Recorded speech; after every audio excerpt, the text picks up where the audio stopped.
When we trace the origins of the modern university, our minds drift straight to medieval Europe. Institutions like Oxford and Bologna built foundations for higher education that define our current academic expectations.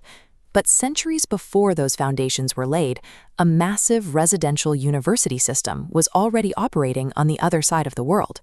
Located in present-day Bihar, India, the ruins of Nalanda represent a forgotten epicenter of ancient learning. This complex proves that the model for centralized residential higher education had already been realized in 5th century India, engineered out of brick and philosophy. Today, visitors walk quietly across manicured lawns, but these foundations once supported a loud, bustling metropolis. The site was founded in the 5th century under the patronage of the Gupta Empire, specifically driven by a ruler named Kumaragupta I. Over the next 200 years, the campus grew aggressively.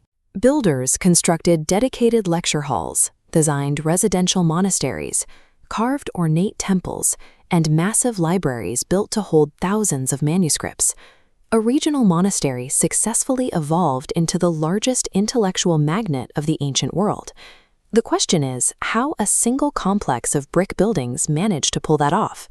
Nalanda solved that problem by refusing to limit itself. It transcended traditional monastic boundaries to offer a highly diverse, multidisciplinary curriculum. Scholars studied Buddhist philosophy, but were also trained in logic, grammar, medicine, astronomy, mathematics, and linguistics.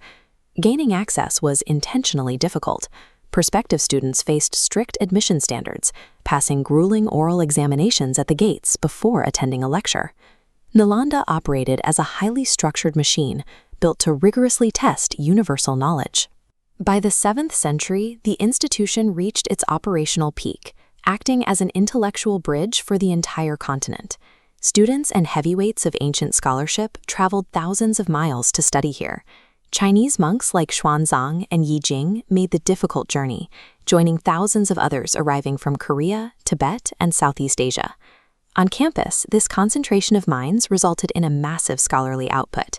They translated foreign texts, debated dense theory, and produced incredibly intricate cultural artifacts. By centralizing the brightest minds from across borders, Nalanda standardized scientific and philosophical traditions that were then carried home to be integrated into the intellectual history of those regions. The stability required to maintain a complex of this size eventually failed. Around the year 1200, the political landscape in the region fractured. A sudden, violent invasion led by Bakhtiar Khilji swept through the area, resulting in the catastrophic destruction of the campus. The monumental libraries burned, the physical infrastructure collapsed, and the surviving scholars scattered. This violent erasure silenced the institution, burying the history of this residential university model from global memory for centuries. Yet, looking up at the surviving red brick of the Sariputra Stupa today, a different reality emerges. The physical campus died, but its academic system had already succeeded. While the libraries burned, the fleeing scholars and generations of graduates before them had already exported that knowledge across the continent. They created a decentralized network of information, actively preserving Buddhist thought and early scientific discoveries from total annihilation. The university's legacy survived through its creation of an international academic network, a system that continued to function even after the physical site was destroyed. Modern archaeological efforts eventually unearthed the truth of Nalanda's scale, leading to formal global recognition. Today, a modern Nalanda University has been established nearby, explicitly designed to revive the ancient spirit of international academic exchange. The physical ruins we walk through today are fragile. The ideas they generated proved permanent. Empires fall and libraries burn, but the innate human drive to gather, learn, and share knowledge remains indestructible.